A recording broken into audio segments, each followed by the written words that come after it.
Hello बच्चों, so let's see this question. The question says nitrogen या N2 gas stored in a cylinder fixed with a movable piston undergoes adiabatic expansion. The statement that is true for the given situation is, and we have four situations.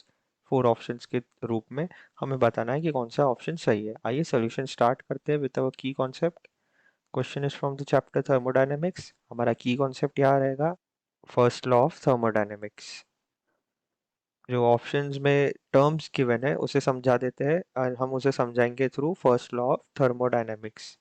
First law of thermodynamics कहता है कि del U यानी change in internal energy is equal to work done in W plus Q यानी heat जो भी exchange हुई है. सो ये है फर्स्ट लॉ ऑफ थर्मोडायनेमिक्स. अब जो क्वेश्चन गिवन है उस पर वर्क करते हैं. क्वेश्चन में गिवन है कि हमारे पास एक ये है, क्या है बेसिकली हमारे पास एक नाइट्रोजन गैस है इन अ सिलेंडर. सो एक सिलेंडर बना लेते हैं और इस सिलेंडर में हमारे पास नाइट्रोजन गैस है N2 gas and it is fixed with a movable piston. So ये एक पिस्टन है, यहाँ पिस्टन है और ये मूव कर रहा है and it undergoes adiabatic expansion. अब हम एडियाबैटिक एक्सपांशन समझाते हैं.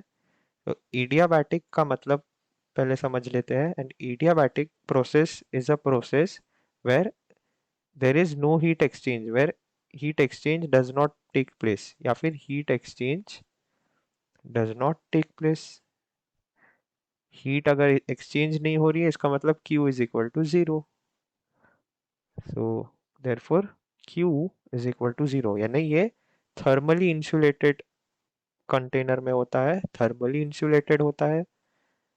थर्मली इंसुलेटेड इसका मतलब ये जो सिलेंडर है it is thermally insulated and hence इधर Q is equal to zero. अब हम फर्स्ट लॉ ऑफ थर्मोडायनेमिक्स में बात करें सो उससे कंपेयर करेंगे तो Q is equal to zero. So del U is equal to W आ जाएगा जो वर्क हो रहा है इस पिस्टन को मूव करने में.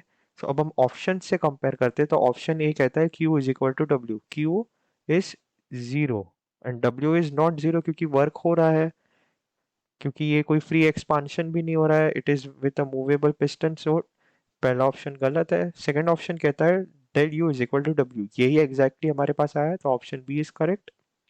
ऑप्शन सी कहता है del U is equal to zero, नहीं del U is not equal to zero. And option D कहता है del U is equal to Q, ये भी नहीं होगा एंड हेंस हमारा करेक्ट ऑप्शन है option B. I hope you understood this well. All the best.